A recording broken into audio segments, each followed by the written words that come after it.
You're listening to Music Tectonics.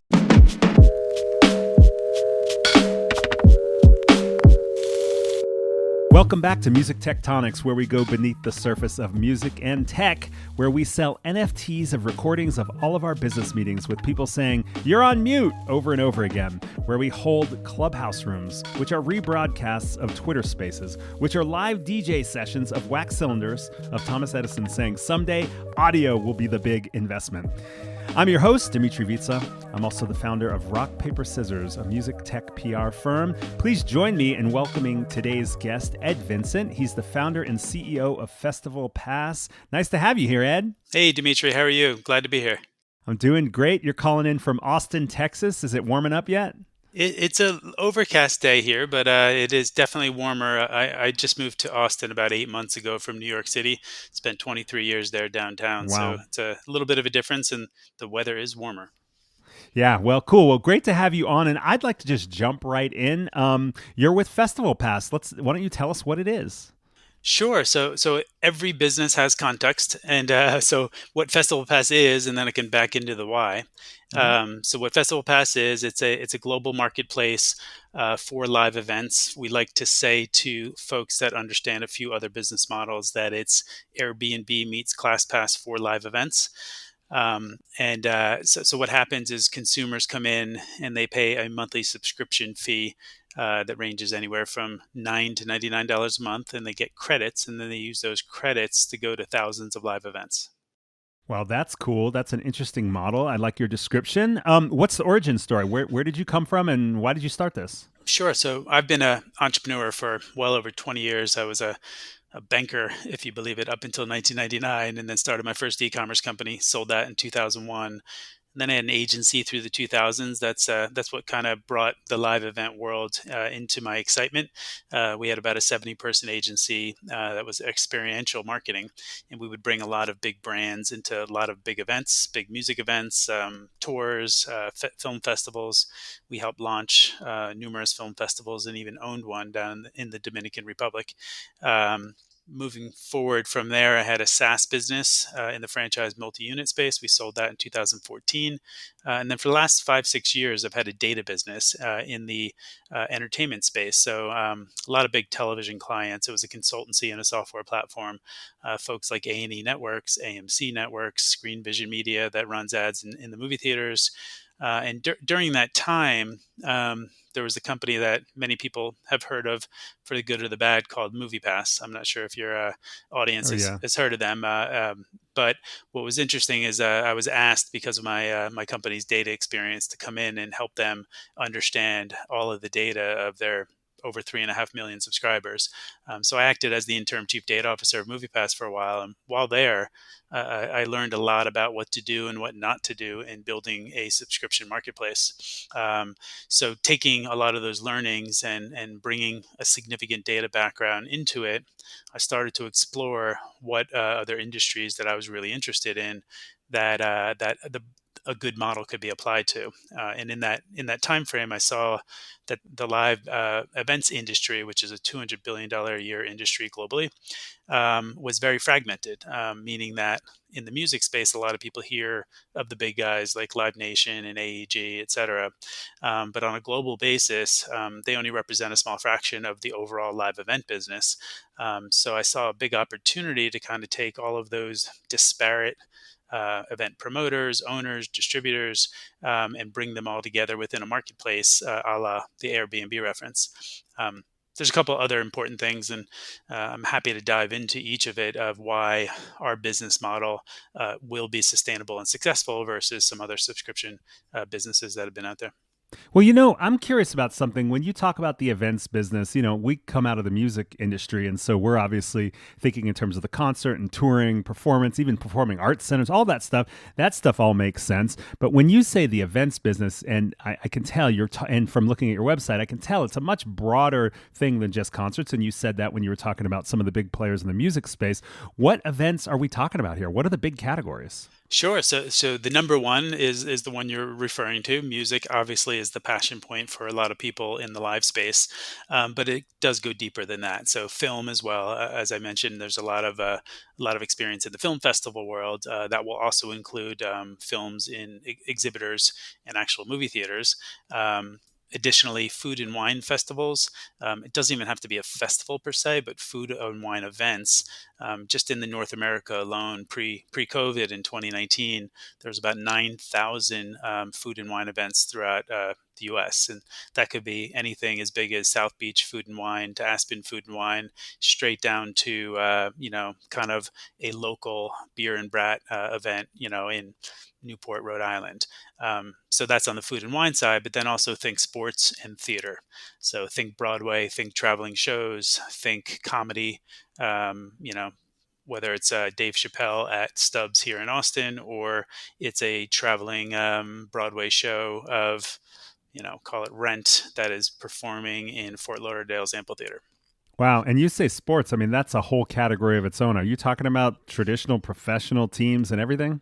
Absolutely. So everything from college sports to professional sports to esports, all the above. So we're working with a bunch of integrators and owners of ticket inventory to be able to provide a lot of that for our members. All right. Well, we're talking late spring, early summer at this point, and we can't not talk about the pandemic and how its impact has been on the live business since in the events business, since that's the business you're in. Let's talk pre-pandemic. How's adoption been for Festival Pass before this all came down? Sure. So what's an interesting piece is everybody kind of looked at me a little crazy because we really just launched right before the pandemic came to be. So it was really Q1 of 2020 that we really went to market and started making it available to the general public. So pre-pandemic, we don't have a lot of data in terms of that adoption, but what we did is we still continued forward in our approach and spent a lot of the pandemic building infrastructure, data infrastructure, relationships, access to inventory, all the things that are getting us ready to really explode on the other side of what we call the Roaring Twenties that are coming. Right, gotcha. So let me ask you another question. What indications are there that people want to subscribe to live events? Because mostly there's free events and then there's lots of ticketed events where you're paying per individual event. What indications are there that people want a different type of business model? Lots. Where do I begin? So first of all, at the core, we're a marketplace, right? So there's a lot of marketplace dynamics and that have really enabled consumers to have a better experience. Some of them are the obvious ones, Ubers and Lyfts of the world. Others are things like Airbnb, and then you can even apply it down to Grubhub, DoorDash, Uber Eats. These are all marketplaces that by having one centralized place for a user to be able to come to with one login in one place and get a myriad of items within a category has proven successful time and time again, especially for the consumer. On the subscription side, there is a lot of data points that this is what's needed in the marketplace for the live event space. There's been a ton of arenas over individually over time trying to build subscription packages. You can even think the old days of we're talking sports, buying season tickets to a sporting event is effectively a subscription in itself. Um, a lot of those arenas have started to toy with how do I build a subscription just for my single arena. And then there has been a lot of touch points in terms of even some of the music world where people tested different types of subscriptions, whether it was for specific venues or even specific groups of venues. And they've all been very, how do I say, well adapted from the consumer side. And there just really hasn't been a model that can approach it on a grand scale and actually make it something that can scale to millions of members and actually have tens of thousands of events they can attend.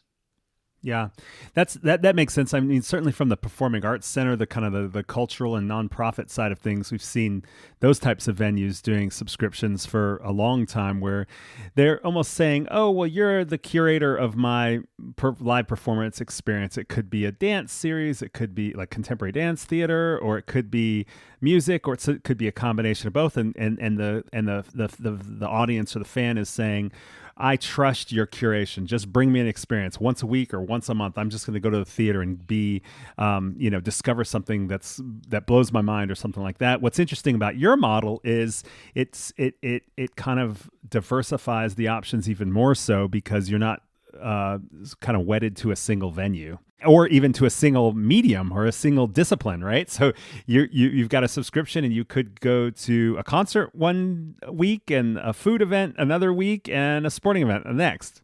Yes, yeah. So absolutely, you've got it down. And the thing when you talk about the curation side, it's another thing that's been very much lacking in the live event space, is the concept of using data to create a recommendation engine and curate those live events. We see it time and time again in the filmed or television entertainment space. Everybody talks about your Netflix recommendations.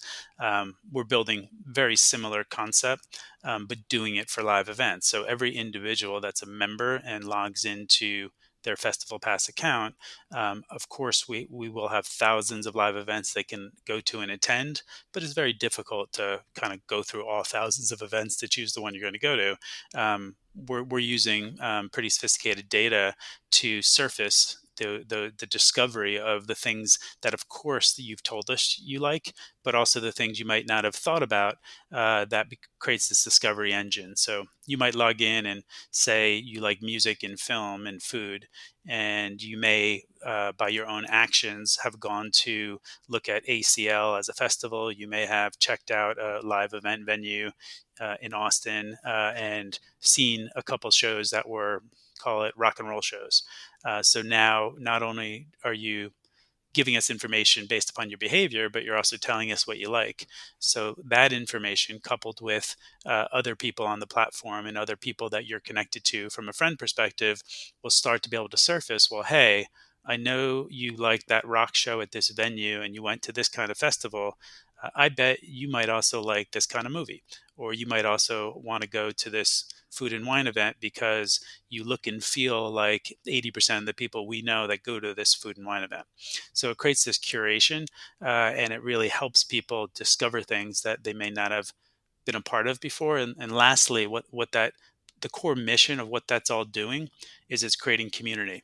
When people go to live events, they go to live events for that core concept of community, but there's never really been a beginning to end platform that enables that community to actually carry pre-event and post-event.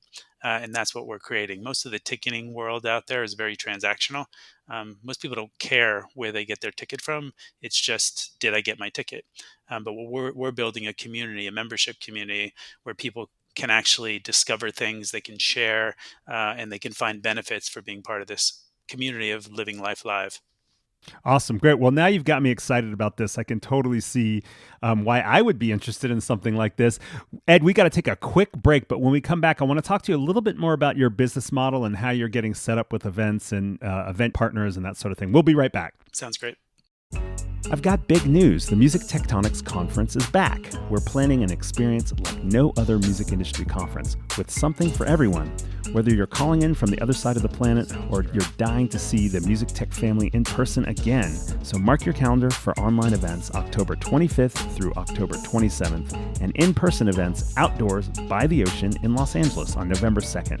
Be the first to get more details about the conference and get notified when tickets go on sale on June 1st. Sign up for our newsletter at musictectonics.com, and I hope to see you online in the metaverse and by the sea.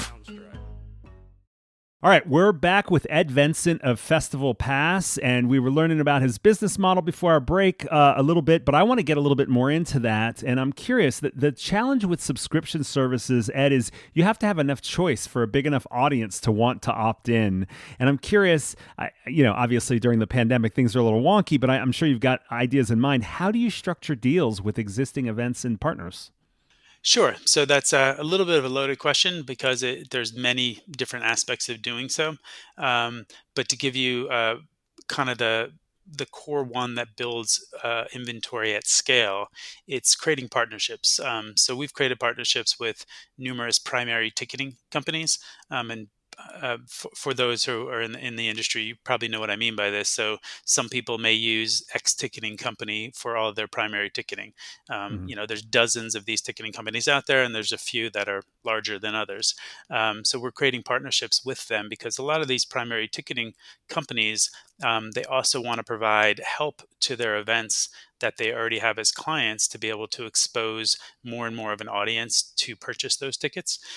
So we've created API integrations with many of these ticketing firms where we can pull in the inventory of the tickets that they manage and provide them and offer them to our members. So that's one example. Other examples are directly working with venues or groups that own lots of venues in order to bring in this marketing channel to expose all of their inventory to our members. Those are two key aspects. There's also a bunch of ticket aggregators, and there are also producers themselves, promoters, that their job is to gain more of an audience, and they see what we're having and building as a membership audience to be a perfect place that they can market to enable their tickets to sell through to people that are already have already committed to be passionate about live events. So with the situation where you have APIs where you're basically ingesting all these events, you have to have deals in place, I'm assuming, because you're selling subscriptions and the person that's getting the subscription is then getting free access to events that normally would be ticketed. So do you have to like price all the individual events? How do you, I mean, we have this conversation on the music streaming, the digital music side of things, where there's this subscription that comes in and then there's these payouts to various rights holders and rights administrators and all that kind of stuff. And those deals all have to be negotiated. How are you handling that if you're ingesting that much content? Yeah, so that's why we're doing it with individual groups of people that access hundreds or even thousands of events with one deal. So we are negotiating with these providers a level of revenue share. So there's a couple things to think about when you think about the model. Is the one thing we want to do is ensure from a consumer value proposition side that our members are always they're always getting value, right? So the first thing they're getting is they're never going to pay a ticketing fee on Festival Pass. That alone is kind of a big barrier or rub that's happened in the industry for a long time. Nobody enjoys the experience, especially millennials and Gen Zs, to go to somewhere, buy a ticket for $100, and then pay another $20 on the way out for a fee. It just has never been a pleasurable experience. So we're doing away with that. It doesn't mean we're doing away with the economics that will go back to the ticking company. We realize that we're not trying to replace them. We're just trying to partner with them to help them move more inventory. So we figure out the economics to ensure we're not taking any revenue away from the ticketing companies, but it's the way it's presented to the user that creates the value. The second is we ask our partners for a revenue share. So similar to any kind of performance-based marketing, the idea is that if we are moving these tickets to our members, we're acquiring that inventory for some kind of discount. So some people can call it a discount, others can call it revenue share. But we work with our partners in order to ensure we take a portfolio approach to it, because there will be some events, if we're working with one partner, let's say, that has 1,000 events, 20% of those events will be high demand, and therefore in order to get the inventory, they don't want to really take or give away a large revenue share on those high demand events. So we'll take a less revenue share on those in order to make them available to our members. However, 80% of their events don't sell out, and they would like more, as somebody calls butts in seats, or more availability to them. We'll take a larger revenue share or discount on those tickets in order to create a portfolio approach and a business partnership so that we have an overall margin that's acceptable to pass along some savings to our members while at the same time keep a margin to operate our business. Gotcha. So let me see if I've got this right. So you do deals with either the event producer or the ticketing company that says, "Look, we're going to bring you a certain amount of people to your events. You're not going to lose money on this. You could still, maybe for a popular show, they'll still get their regular kind of value that they'd expect for a ticket that'll pass through your subscription model, and then you'll parse out the right amount of money for them. But you also say, well, if you're actually looking to increase the number of people so you have more full events and you can kind of respond to a kind of variable demand, a certain amount of demand, then they can actually opt in to give you a further discount so you can open it up to more folks, and you can also cover your costs and make a little money along the way. Do I have it right? You do, exactly. And there's also a couple of the key facts that make it very attractive. I mean, I meet with producers as well as venue owners and others that are the rights holders of these shows often. And the thing that's most attractive to them is that um, nobody likes to kind of let the general public know that we're discounting tickets, because that kind of cannibalizes the idea of selling a full price ticket directly. Make Right. sense? Yep. So by us only allowing our members, so the only way people can access tickets on Festival Pass is you have to be a member, and on top of it, we're converting any kind of dollar price into credits. So that in itself also somewhat obscures what the discount actually is or what the value our members are receiving, because our members are only getting that by committing to a monthly subscription. So what it does for the venue owners or the rights holders is nowhere on Google can somebody search, X Discount rock and tickets. yeah, discount tickets and find it 30 or 40% less. That's not directly from their own website or their own primary ticketing service. So what that does is it really enables us to provide this membership and value to everybody. So it's value to our members, and it's also value to the rights holders, because they can move more tickets but not cannibalize their full price tickets. Right. So if you step back from this, what it looks like, what you're actually doing is you're saying there's an additional market for the people who want to go to artist X or food event Y. There's an additional market of people who want to go to events, but they don't know about you yet. They're not saying, "Oh, I want to see artist X," or "I want to go to this beer event or this barbecue event," or something like that. They're just saying, "Show me some cool stuff that you think I'll be interested, and I will go to it." And so you're adding kind of a new audience to their events. Yeah, that's part of it, and it's also the members that we have are increasing their velocity of event attendance, Oh, right. because of the simple fact that they're signing up as a member of Festival Pass because they love going to live events. They're going to go more often, and if we provide an easy way for them to do it, and we provide an easy way for them to save and budget for their live event experiences, they're going to do more of it. And there's Got a it. lot of information I received from some of my past business experiences that prove that out. That people that are already pre-committing dollars to something tend to utilize it more often. Some people use the analogy of jokingly, it's lottery winnings, or trying to use the example of like airline points, or whenever something exists, it feels less burdensome to spend something you already paid for than it does to come out of pocket at that moment. Right. Yep. That makes sense. Cool. So we've talked a lot about live streaming during the pandemic, because obviously that was a big pivot in the music space. And you're right in the midst of this. You're probably waiting for all these events to come back so you can really roll your business out at this point. Having started right before the pandemic, you're probably just getting ready, and then this all started to shut down. So I'm sure you're keeping a very close tabs on what venues and promoters and festivals and even audience members are wanting to do as the vaccines finally are rolling out. How do you think things are going to change? What are you looking at for this summer, this fall? Are we looking at next year with the rollout of vaccines and certain social distancing norms kind of loosening up? Yeah, sure. I mean, in the industry in general, people are programming for the second half of 2021, and obviously into 2022, it's going to be, many multiples of events. So the point I'm trying to make is that it's already coming back. People we're seeing a lot of the venues that we know of, especially in some southern states, whether it's Texas or Florida, are really already programming events. There's events happening as we speak right now. And a lot of times, if you have an outdoor environment, it makes it easier to create that social distancing and the comfort. But I do believe as vaccines continue to roll out, there'll just be the velocity of events will just continue to increase over and over. Even some of the big concert promoters that traditionally might run, I'm going to pick a fake number just for purposes of illustration, is maybe they're managing 30 or 40 ongoing live tours for music at the same time, usually. They're already programmed by the end of this year into 2022 to manage double that amount. Um, you know, Call it 60 to 70 tours all running at the same time.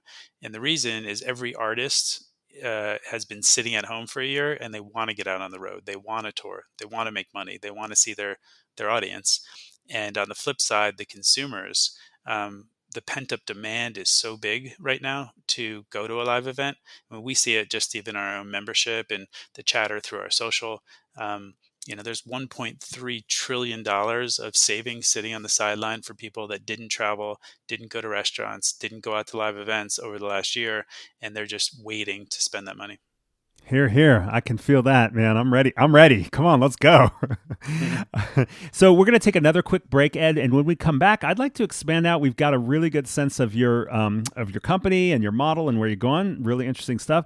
But you've got an interesting background, and I want to apply it to some of the things that are emerging in the music industry and the music tech space. We'll be right back. Great. What's up, beautiful listeners? I've got a question for you. What do you want to hear next? Let me know at pages.musictectonics.com/feedback. Suggest future guests and music tech topics you want to hear us cover and tell us how we're doing. Again, that's pages.musictectonics.com/feedback. Look forward to hearing from you.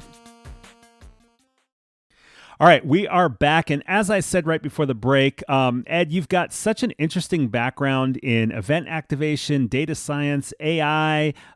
You've talked about using data to unlock monetization. I saw you've done some stuff in the blockchain tech world, in the world of film, TV, and media, and so forth. Drawing on that part of your career, I'm curious if you can help us here. What are some of the most interesting problems you see facing the music industry? Sure. So there's twofold, right? So obviously, I'm focused here on this business in the live event space, and I think what has transpired over the last decade is the shift from most of the income for the music industry coming from recorded music, and then shifting to flip where the majority, especially for the artists, are coming from the live touring.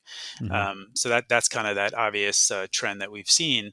But there are interesting kind of shifts back even in the live streaming environment, right? So now that everybody started live streaming, and we're not in the live streaming business, nor do we intend to be from a production standpoint, but we will eventually allow our members to watch a live stream within festivalPass for a certain amount of credits, more likened to an Amazon Prime model of viewing.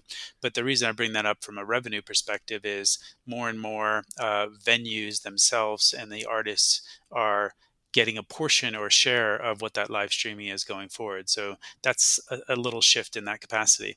There's other aspects to marketing companies within the music space that continue to come out. There's numerous, call it, competitors to platforms like Apple and Spotify that try to help independent artists market their own music themselves or through the platform instead of going to a label.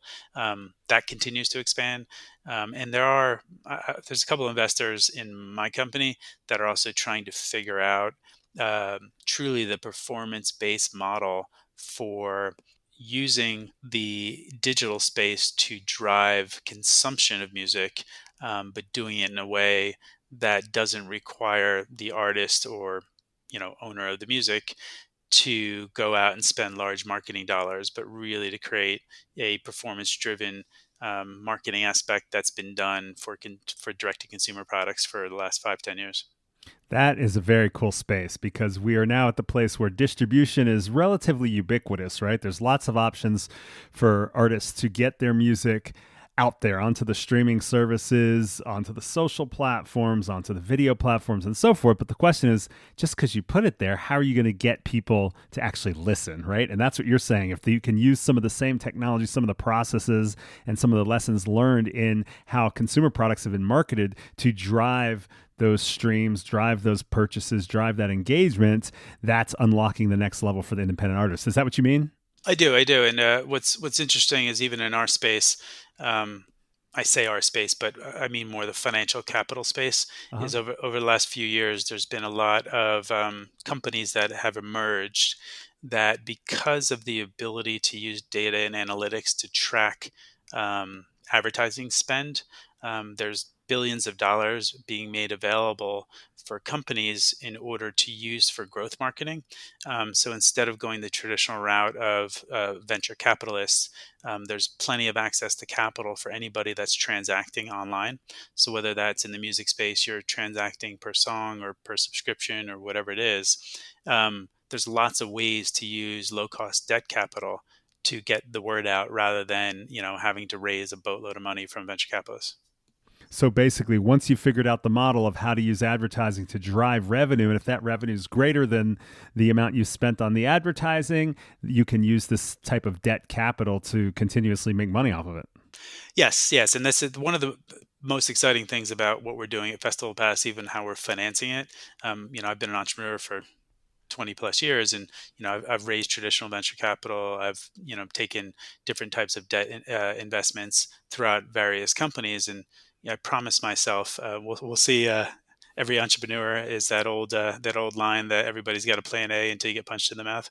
Um, but our plan A seems to be working for us is the ability to leverage some of that debt capital for all of our growth financing, because we know our KPIs when it comes to what does it cost to get a free user, what does it cost to get a paid user. So on the consumer side, we know exactly how to scale our company from tens of thousands to millions of users, even using debt capital to do so, and that doesn't dilute our early investors. And then on the flip side, we're also leveraging some of the new laws and regulations in crowdfunding to be able to actually go out and raise capital through our own members. So the idea our customers can become investors and our investors can become customers. Now, have you built a platform for that, or are you using another platform to do that? We currently are on Start Engine. I don't know if you're familiar. There's really three big platforms for crowdfunding: Start Engine, WeFunder, and Republic. But we're using Start Engine. We just went live a couple weeks ago, and we're testing it out. But we're going to be one of the first companies to do an always-on crowdfunding campaign, meaning that it's not just go raise money for a few months and then that's it. Um, our members will always be able to invest in the company. The difference is every quarter the valuation will increase based upon the fundamentals of the business. Awesome. Well, that's really cool to hear about that unique model. And man, you got a lot of stuff going on. I want to ask you about a couple other things in the music space before we wrap up today, Ed. This NFT thing is exploding. Have you been following it? Where do you stand on it? Do you think this is just a kind of a hypey trend, or do you think this is something that's going to continue to generate revenue for artists and keep folks engaged in a digital marketplace? Sure. So I always find it interesting. Yes, I've been following it to answer your first question. Mhm. What I always find interesting is when specific terminology becomes trendy for certain applications when it, effectively already always existed. Right. What I mean by that is the non-fungible token is really just another form of blockchain and some form of a crypto asset, right? So at the end of the day, you know, we've seen it from the traditional cryptocurrencies that have existed. We've also seen blockchain as a fundamental underlying technology to manage lots of things. And the NFTs are really just another explanation or version of that same underlying technology. So to answer, I think your question is, do I believe in the marketplace of some of these NFTs, whether it's being applied to digital art or being applied to music as a form of, ability for creators to monetize their work? Sure. Sure. It is a way for people to utilize an adoption of call it a currency, an adoption of a currency to an audience that is excited by it to get your product out. So under that world, sure, I get it. And I think it's interesting.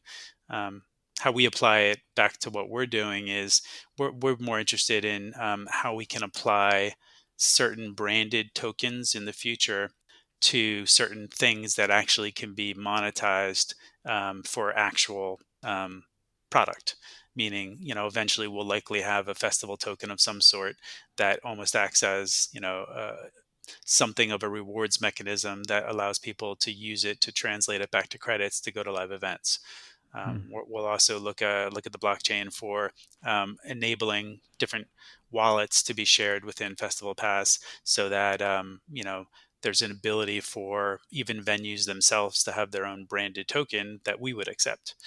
So there's a lot to the blockchain space. I apologize if I'm kind of No, going off topic on no, it's on particularly topic. the NFTs itself, but No. I think it's cool. I mean, it's interesting because the NFTs, you said, hey, this is like another way of talking about blockchain and crypto assets. It's also another way of talking about digital merch. And it's also a way of talking about VIP experiences or fan clubs. I mean, it just kind of brings a lot of different things together. And, you don't even necessarily need cryptocurrency or blockchain to do a lot of that stuff. It's been done. But it hasn't always been done efficiently, and it hasn't always been super sexy. People are like, well, I've got this digital merch. I've got a digital trading card of some sort that doesn't do anything. It's kind of like, what am I doing with this? Whereas I like how you're talking about it actually becomes more like an actual token in the sense that it could either unlock things or exchange things. It's like a festival pass inside festival pass in a way. sure, yeah, no, I do agree. Maybe I'm too old school, but I always I I understand the concept of created currencies, but I like when those currencies can be applied to real life things.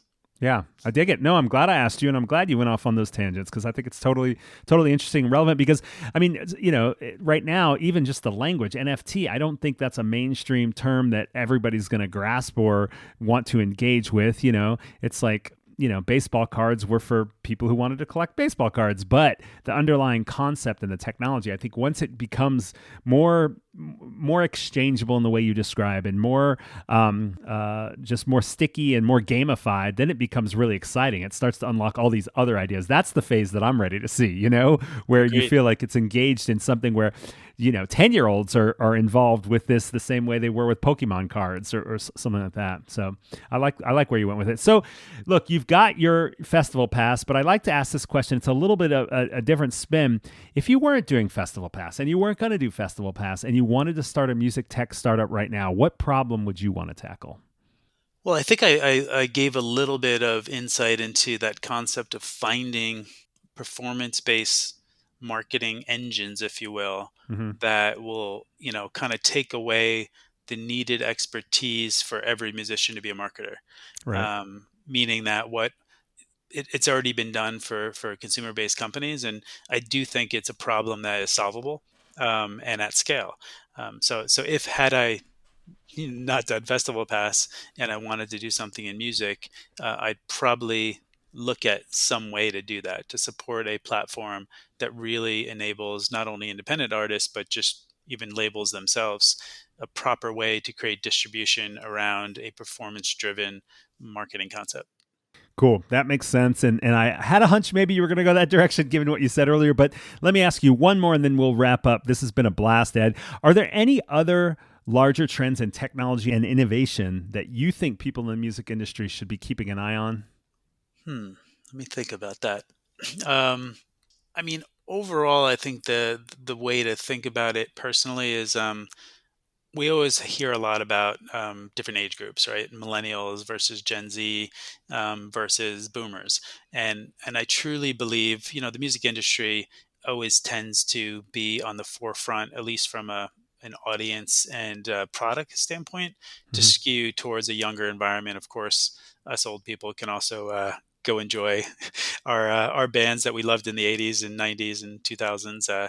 We can still enjoy that, but I do believe that the trend of millennials and Gen Zs are moving in this direction where the way they act from a financial perspective and the way they act from a social perspective is directly relevant to the way they act within different consumer products. What I mean by that is there's a lot of whether it's the Robin Hoods of the world, where a lot of young people are able to invest in things like GameStop, or you pick the company that traditionally didn't happen 10 years ago or 20 years ago.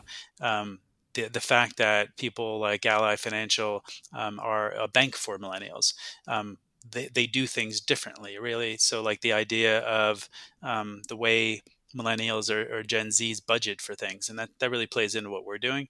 They like to know that I'm going to put away $50 a month or $100 a month for my live events budget. And then I have $20 a month for my entertainment streaming budget. And then I have X for my exercise budget and X for my food budget. That's just ingrained in the way millennials and Gen Zs are thinking. So I use that as a broad approach to say those trends are prevalent, and any company that doesn't move, that old adage, go where the puck is going to, meaning that I think any industry, including music, needs to think about how those consumers are already interacting with the rest of their lives.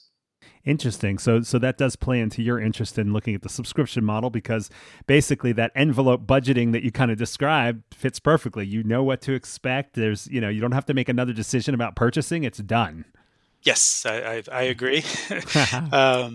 That is one of our visions, but I do think it's applicable to any industry. Right. Oh, totally. No. I hear you saying it's a broader trend to keep an eye on. Awesome.